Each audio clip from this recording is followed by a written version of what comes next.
Let's take a quick look first at the appalling hypocrisy of the so-called feminist sisterhood. Now, stay with me, it's a bit of a background story. A few years ago at a function, a woman came up to me and pulled me aside.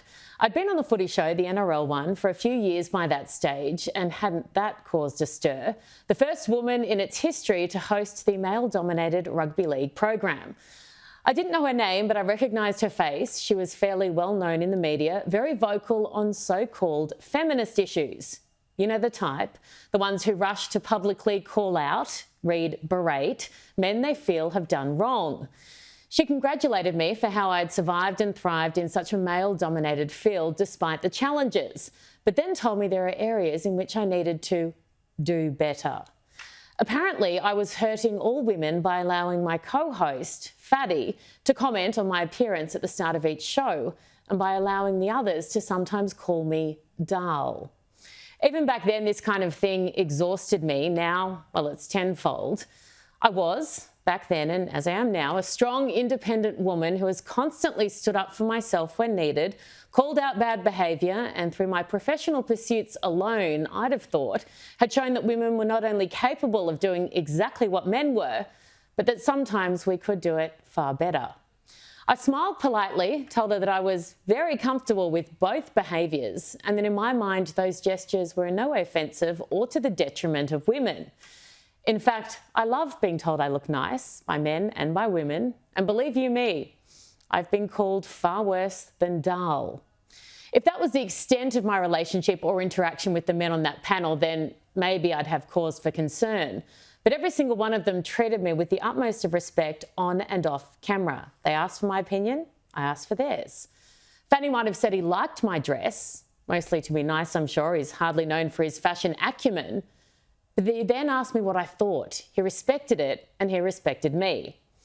Now, someone else might have been offended by the compliment, that's their right, but I will never be pressured into faux offence because there's a certain populist movement that I'm expected to embrace and follow. Now, stay with me. I'm not just going down memory lane here. There is a point to this story. That same woman has been very active on social media over the past month regarding the war in the Middle East. No, not in defence of the women brutalised by terrorists on October 7th, what you might expect from a raging feminist. In fact, quite the opposite. She's refused to publicly condemn the atrocities of Hamas, and I've watched closely. Not once has she called out the sickening and barbaric rape, torture and murder of innocent women and children. Not once has she expressed any sympathy for the victims. Not once has she expressed horror at what occurred. Instead, she's tried to justify it, legitimately attempted to explain. So let me get this straight by her apparent calculations.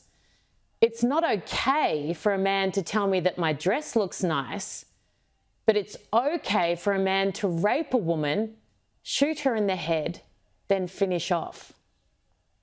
Makes perfect sense. You can express absolute dismay at the loss of life occurring right now in Gaza, as she has. It is absolutely heartbreaking. It is so hard to watch. But to do so whilst remaining silent regarding the atrocities against women and children and men on October 7th is disgraceful. I've chosen not to name this woman because, unlike her, I have no interest in targeting individuals. She's one of many who are just as appallingly hypocritical in this space. You know the type, women who have spent years condemning and targeting men for their apparent appalling treatment of women. Some absolutely justified, yes. Some absolutely not. Some cruel and unfair. You can't cherry pick when you devote your life to a movement or a cause. You either do it completely or not at all.